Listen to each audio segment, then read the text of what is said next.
So hello everyone, কেমন আছো তোমরা সবাই? আশা করছি অনেক ভালো আছো, সুস্থ আছো। তোমাদেরকে আরও একটা নতুন ভ্লগে অনেক স্বাগত। কালী পুজোর পরের দিন ছিল খই দই, তো তাড়াতাড়ি সব কিছু রেডি করে নিয়ে ঠাকুরমশাই পুজোতে বসে পড়েছিল।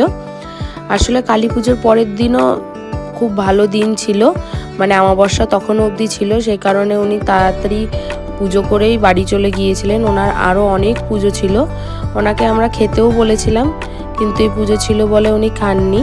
তাই আমি সব কিছু ভালো করে প্যাক করে দিয়ে আমার বরকে দিয়ে ওনার বাড়ি পাঠিয়ে দিয়েছিলাম।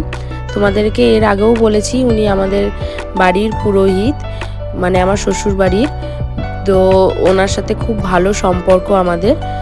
আর আগের দিন রাত্রেবেলায় যেহেতু অনেক রাত্রে পুজো হয়েছিল, তাই প্রসাদ তো তখন আর দেওয়া হয়নি।